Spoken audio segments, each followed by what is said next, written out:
This is a Hipsters of the Coast podcast.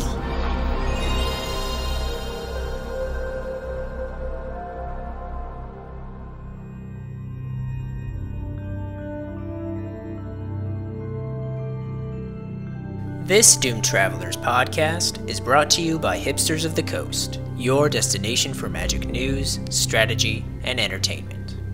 And by Casthaven, where you can build your magic collection like a pro. Visit casthaven.com for more information.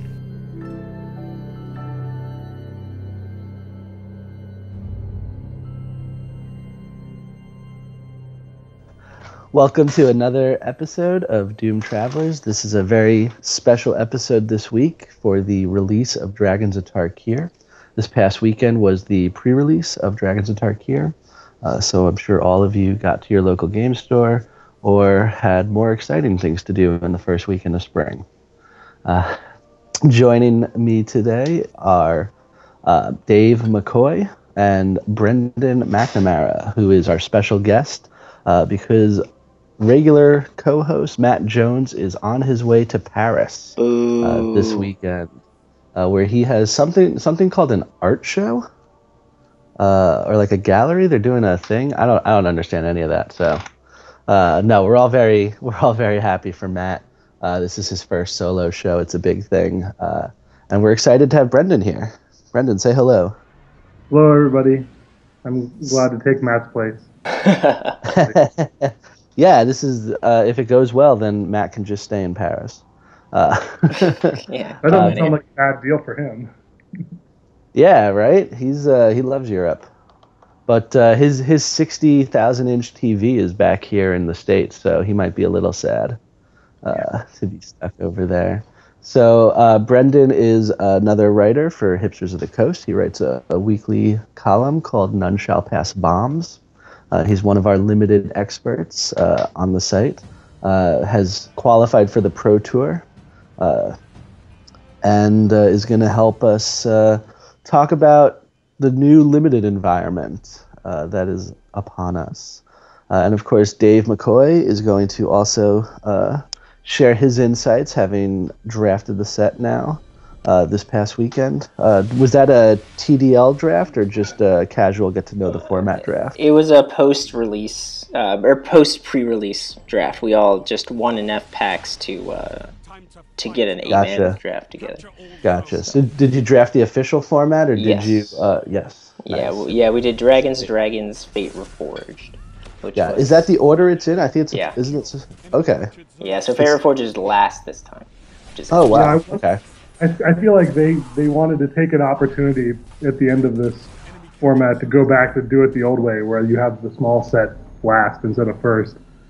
Like, let's make a draft. Let's make a 3-block structure that ends up doing that. Yeah, it feels like it's been so long, right?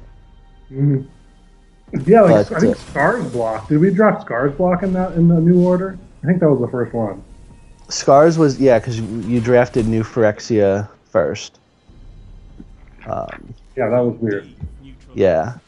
As a quick aside, if you ever want to have a really bonkers draft experience, draft triple New Phyrexia.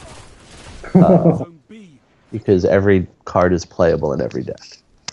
But anyways, and of course I'm your host, Rich Stein, who has played 0 Dragons of Tarkir so far, but that won't stop me from sharing my opinions. So, I want to start with first impressions. So Dave, what was your first impression, having seen all the spoilers, and even before you opened your first pack of Dragons of Tarkir, having just seen the spoilers, reviewed it for the set, what was your first impression of what the limited environment was going to be? It was going to be 2 colors and dirtily, just based on all the gigantic flyers there are. And... honestly, I pre-released at the 20-sided store on Saturday morning, and it didn't really feel dirtily at all. Maybe because my deck was so weak, and I just got destroyed so thoroughly, but it felt like it was a race to the first dragon, or the first 6 or 7 drop, and that determined the match. But I mean, I played Ojutai blue-white, and I was behind every game, and rebound doesn't seem very good when you're behind, so I just got thoroughly decimated. So, yeah, it so your doesn't seem as dirty. first impression that it was going to be a dirty format didn't quite hold up in your experience. Yeah, I remember our first like 3 weeks of cons felt super dirtily because the ground just gummed up and nobody was doing anything. But I had Right. the exact opposite experience at the pre-release at least, and I just got destroyed Right. by huge flyers. So Brendan, what was your first impression of the set and the new format?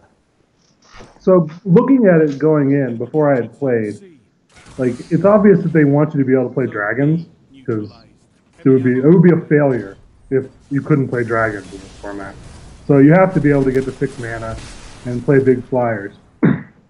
But I also know that like the biggest criticism that they make, I mean they being Wizards, makes of Rise of Eldrazi was that it was really bad to play 2-drops. And so people who didn't know any better and were like, oh cool, a draft format, I'm going to draft a bunch of 2 to 3 drops and play a beatdown deck. And if you did that in Rise, you just lost, which I haven't really drafted Rise that much, so I can't say for certain, but that's what I've heard. Yeah, it was what they called a trap at the time. Yeah, and so I figured that this set being like the next set where they want you to play big, expensive creatures. I mean, Theros was kind of like it too, but certainly this set with the dragons, they were going to make it playable to play a beatdown deck.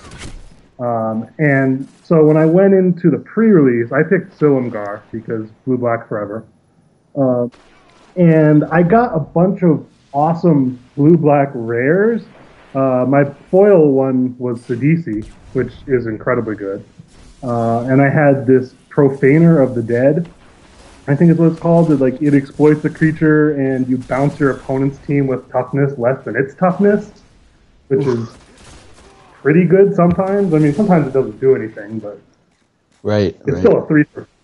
But I also had the like Pitiless Horde that's like a 3-drop 5/3 that you can dash for 4 mana and it does 2 damage to you each turn. So it's just like incredibly fast, aggressive.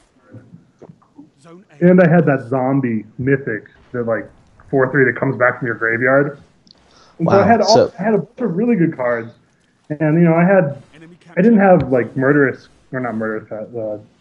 ultimate price or any of the really good straight up kill spells, but I had a lot of tempo cards, and so I thought, well, I'm just going to build a tempo deck.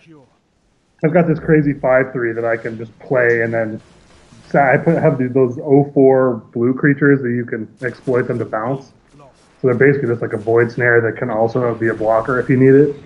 And so I just had a couple of those, and I would play the 5/3 and then bounce their creatures and just kill them. And then I would play Sidisi and tutor up whatever of my bombs I didn't already have. And because I didn't have any dragons in my pool in those colors, I had 3 total in my entire pool.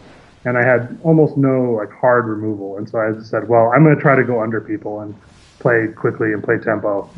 And I don't have enough. And that's definitely something that players didn't have the option to do during Rise of the Eldrazi. Like you said, one of those decks would have just gotten crushed by some of the big Eldrazi creatures. And so both of you kind of had an expectation of what was going to happen, and then ended up having a completely different experience, right, Brendan? Yeah, what surprised me was I ended up playing 3 rounds at my pre-release because the one I could go to was a 6-round pre-release that started at 6 p.m. at night and went till 1 a.m. And I kind of didn't feel like playing all of it, but I wanted to play some, and I could just play at it. And so I played 3 rounds. I won my first 2 rounds where I just crushed my opponents. In the second round, one of my opponents had Sarkhan, the new Planeswalker, and I still crushed him. And then the third round, I got absolutely decimated by a black-red dash deck that was basically just all dash creatures and removal. Wow. So the only deck I lost to was the one that was faster than mine. That was even faster and smaller than the one you built. So you guys both kind of expected the format to be dragon heavy. The 2 opponents that you played against that you beat, Brendan and Dave, the opponents you guys that you saw. So Dave, were your opponents kind of on that plan of getting to dragons and then? Yeah, so my second round is pretty indicative of how my day went He curved Outpost Siege, which is the red siege that lets you exile the top card and play it until end of turn, into Thunderbreak Region, which is the red rare dragon that is a 4/4, and it lightning bolts you every time you try and target it, into the new Dromoka, which is like a 5/7 lifelink. You can't play spells on your opponent's turn. So he had a Naya deck. Yeah, so that was pretty indicative of my day. It was very much just a big, impactful creatures destroying me. And I mean, I was a blue-white deck, so maybe that shaped my experience. So like, I didn't have any pacifism, so all I could do was like bounce them or tap them. I couldn't really do a lot to them. So that probably shaped my experience of losing very badly to dragons. And I was also in the OX bracket, so I didn't, face any really good aggressive decks. Right, So. right. And so, Brendan, you had a similar experience with your first two opponents, where they were trying to just get right up to dragons? Yeah, I think so. I mean, my first opponent, I don't even know what he was trying to do, because I killed him too quickly. Oh, man. Humble Just because brags. I looked at my pool, and my pool wasn't really fast, but I couldn't win a long game. Right. So I figured, if I'm going to win, it's because they haven't played their dragon yet, or that they play their dragon, I bounce it and then kill them. Right. And that's basically what I did. But I think that's what both of my first two opponents were trying to do. I got to see a little more of the second one, but I basically didn't want to find out. So so Dave, one of your opponents was Naya, but do you feel that the format leans heavily towards the 5 dragon color pairs, or do you think there's more room for flexibility? That's a good question, and I feel like that the biggest factor, at least in a draft, or I guess in Seal 2, is going to be what dragon you open, because the only gold cards in this set are going to be the mythic dragons and the rare dragons and the uncommon dragon cycle.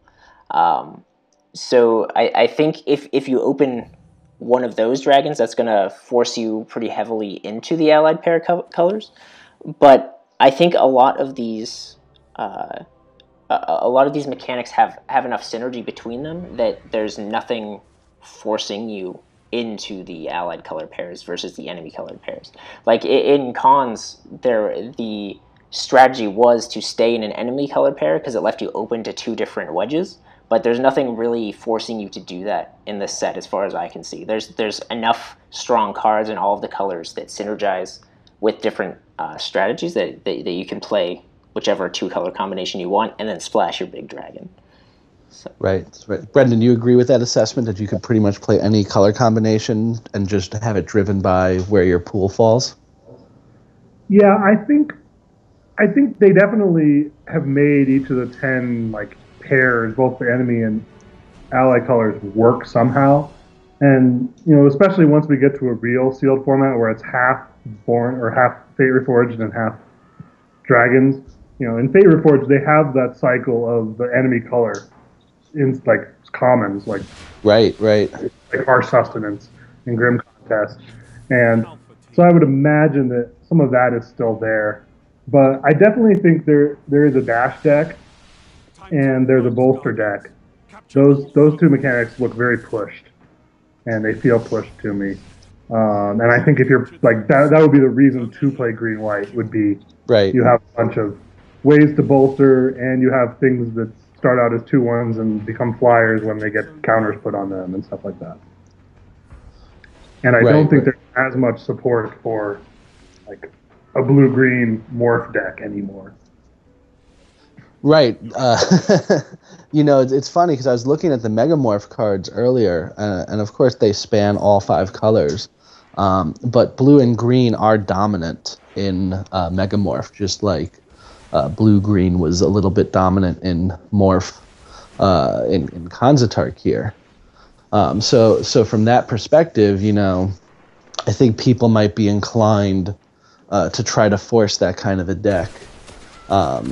But I think you're right. The mechanics that are linear are definitely going to drive drive that up. And dash decks reward you for having a faster deck, and of course more dash creatures means more fast attacks, and the bolster deck is going to reward you for having the components for bolster.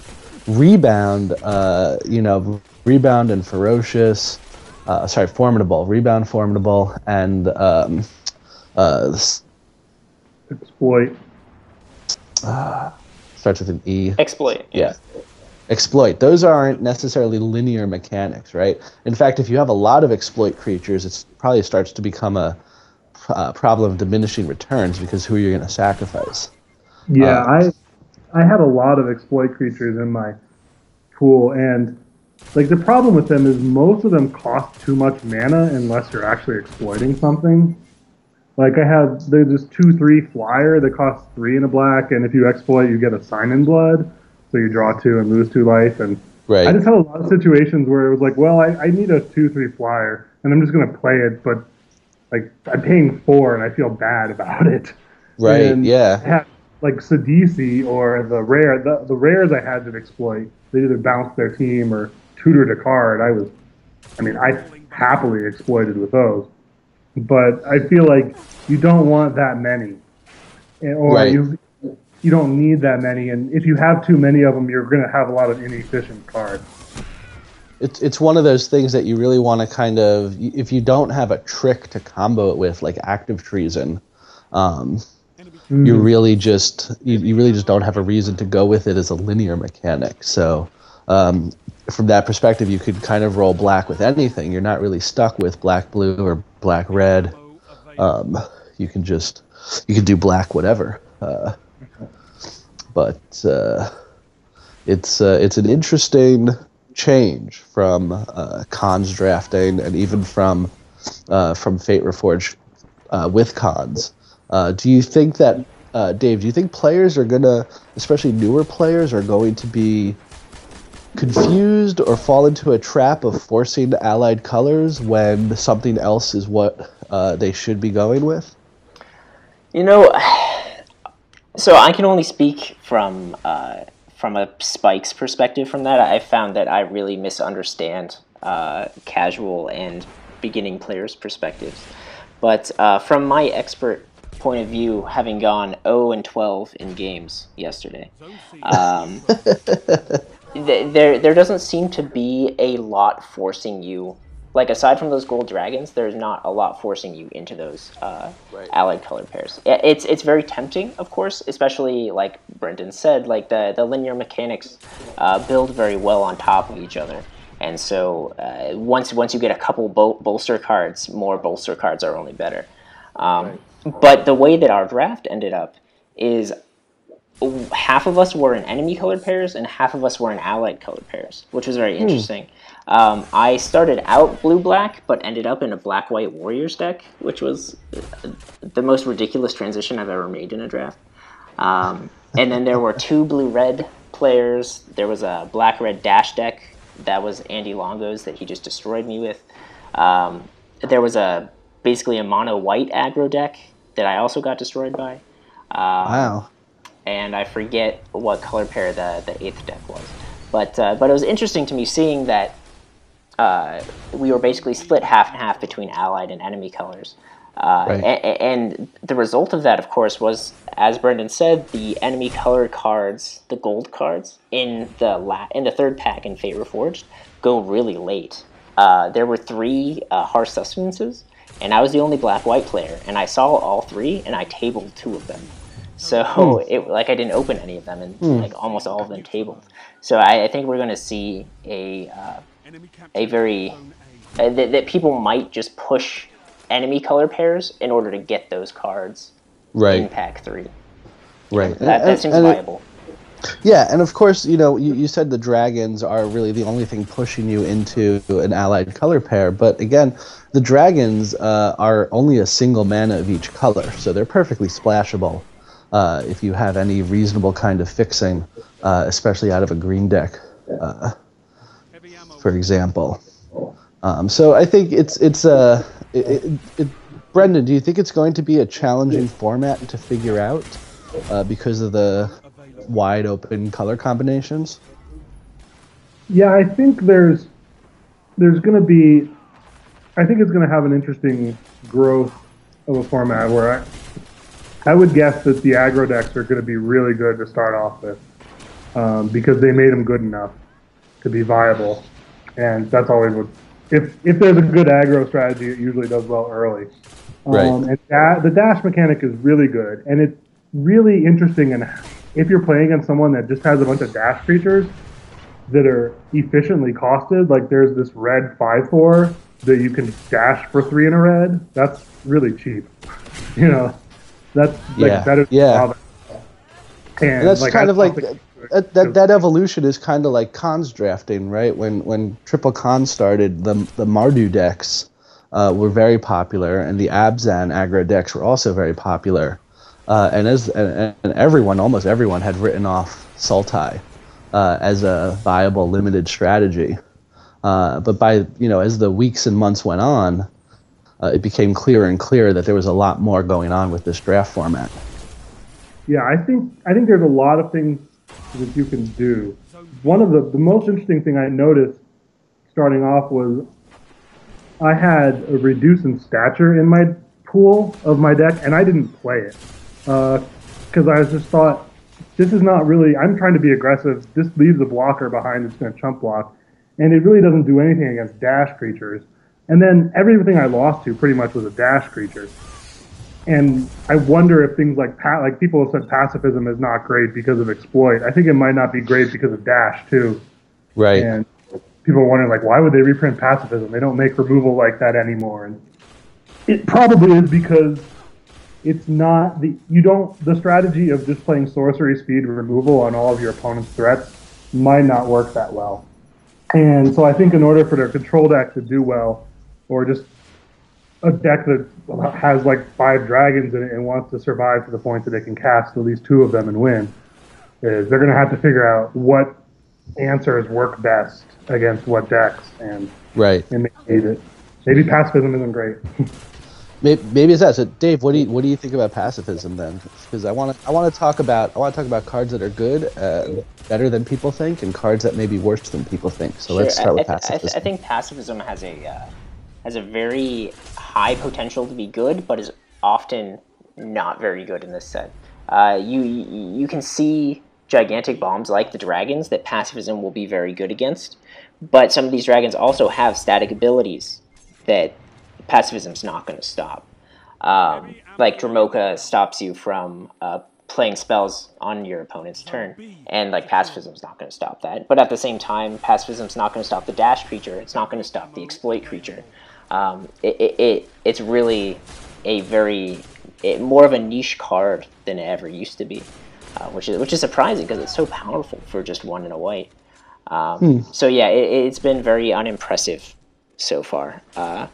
I mean, I lost to it because, it's still a good removal spell when you need to get a creature out of the way, but it's not the king of removal spells like it has been in the past. So were there any cards that were better than you expected them to be? Void Squall of all cards. It's a 5 mana, so 4 and a blue. It's a sorcery, and it returns a non-land permanent to its owner's hand, and then rebounds on your next upkeep. And that, I think, was almost universally written off as overcosted and not going to be very good.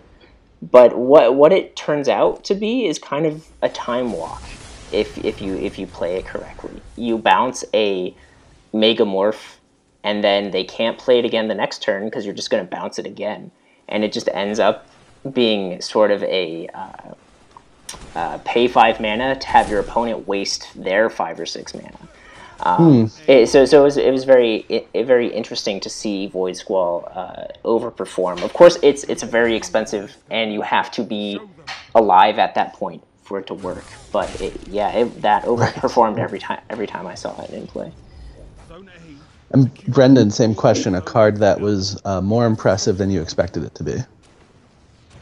So the card Defeat.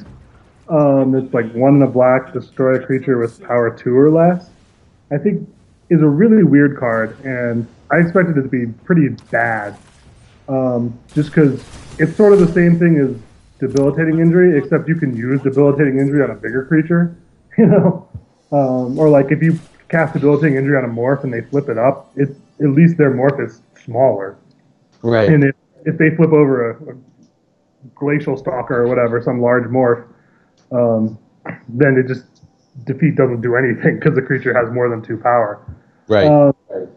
And I still think it's not great in, like, it's not going to kill anything really big. But what I did discover is that it's very good both in the dash deck and against the dash deck. Because it's good in the dash deck because it kills things like Ancient Carp, a 2/5. Right. Right. It's just very hard for them to get past. And Helps clear the way. and one of the ways that I died was my opponent had a Reckless Imp, which this card really impressed me. It's a 2 and a black for a 2/2 flyer that can't block, but it dashes for 1 and a black. So it's really, they can just spend Right. 2 mana and throw this 2/2 at you, and unless you have a blocker that's big enough to swallow it in the air, or you have something like Douse and Gloom or Defeat, Right. Right. you're not going to be able to kill it. And then So especially early on in the format, when, like you said, those aggro decks are going to be very popular. Yeah, and another card that really impressed me was this Ambuscade Shaman, which is the black uncommon dash enabler that gives creatures +2/+2 when they enter the battlefield. And so my opponent had 6 mana, and he dashes that out. It's a 4/4, and then he dashes out the Reckless Imp, and it becomes a 4/4. And I'm just thinking, that's really hard to answer. But Defeat beats it because they're 2/2s when they enter the battlefield. Right. Yeah, you know, one of the reasons I love Magic is because we have cards named Ambuscade Shaman, which make me look up the word ambuscade and learn that ambuscade means an ambush. Like, I had no idea that word existed, but thanks, Wizards. Yeah. Yeah. So I think that's an example of slower decks have to figure out what the right answers are. What do you need in turns 2, 3, and 4? Right. And I think that Defeat is really good in those turns. And Brendan, any cards that performed significantly worse than you expected? Or maybe a card that an opponent played that didn't quite go as well as they had hoped. I think. Oh, well, my opponent played the green 2/4 for 2 and 2 green. It's a 2/4 with Vigilance, and it has a Formidable ability that it can tap for 3 mana. Sure. And so it's kind of a weird value card. Yeah. The name of it is because Circle of Elders is what it's called. yeah, a 2/4 for 2 green is not great, but it's certainly playable. Right. And getting 3 extra mana when you have Formidable is really sweet. There's a lot of activated abilities that cost a lot of mana. Like there's that other Formidable creature, the 2-drop that gets +4/+4 if you spend 5 mana with Formidable. Like there's Right. ways to use it that were good, but my opponent had it out and he had exactly 8 power. And he attacked 2 of his creatures, and I traded one of them off. So then he only had 6 power, and then he went to go use the mana from the Circle of Elders, and it was like, oh, I can't do that anymore. Right. But he had enough other mana that it was like, oh, like I walked him through it. I was like, well, you could play another creature to get back up to 8, and then you get the mana back. And it worked out that he could do what he wanted to do, but it was just awkward. Do you think Formidable is another linear mechanic, or is it a bit of a? It seems like a very difficult mechanic to build around. Yeah, I think it's going to be better than it looks, because it looks really bad. 'Cause you're like, I have Right. 8 power. You're like, are you kidding me? Like why am I playing cards that are only good when I already have 8 power on board? Right. But the way they've made a lot of these creatures is that most of them are pretty good without the Formidable, like that mythic, the Shaman of the old ways or whatnot that taps for multiple colored mana to make creatures and then has some random 11 mana Formidable ability to cast Biorhythm. Oh, right. Like those sorts of things. Some of them just feel really tacked on. But other ones, like, I think it's not going to be that hard to build a deck that wants to get into a ground stall. Right. And then you're going to have 8 power, or you're going to be on the cusp of having 8 power. And I would imagine that they chose 8 partly because it's double 4, so it has some synergy. Yeah, sort of synergy with Ferocious. But I think they probably also tested it so that might be a point where it's really interesting. Like, you have to actually monitor it. Yeah. And that can be a way just to get an edge on your opponents, that they have to constantly be thinking about how much power you have out. And a lot of the abilities are just suddenly, it's like, oh, now 3 of your creatures have a marginal ability that makes them better.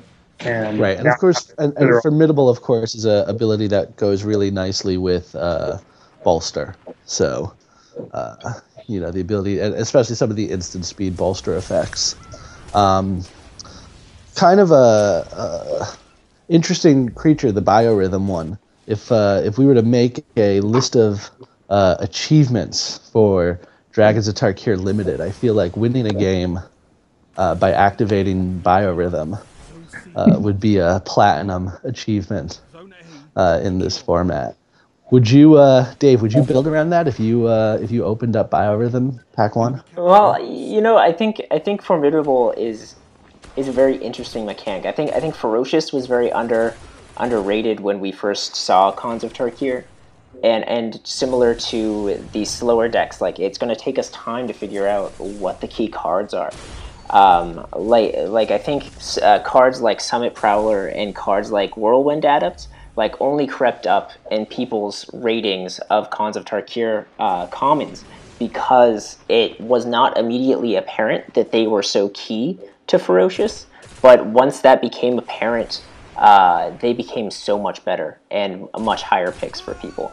And I think Ferocious as a build around me mechanic is going to take us a similar amount of time to identify which creatures are the key creatures to help us get to Formidable, and which Formidable abilities are the ones that we're willing to build around. And Biorhythm is probably going to be one that you're going to want to build around. But the thing is, you're going to have those key common creatures that are going to help you get to 8 power. And it's going to be tough to identify which ones are the most important. I think so. So we're almost at time. So final thoughts.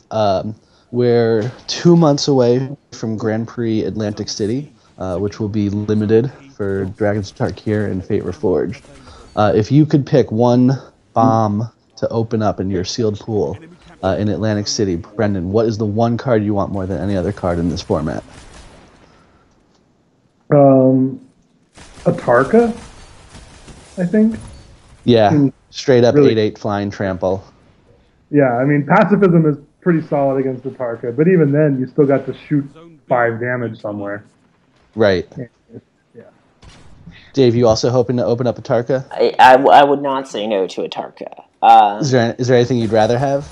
I mean, I would be happy with a monocolor bomb, something like Sidisi, just so you're not forced into having to splash a color to play something like Atarka.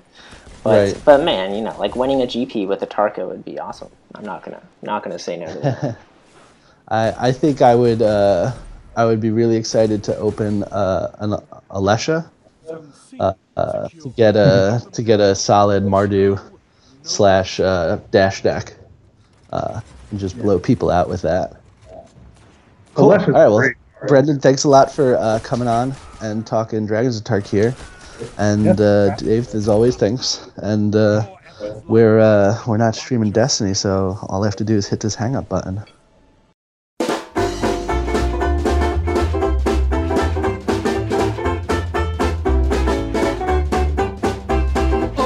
Hey Guardians, thanks for tuning in to the Doomed Travelers podcast. You can find more at doomedtravelers.com or follow at Doomed Travelers on Twitter for show updates and other nonsense.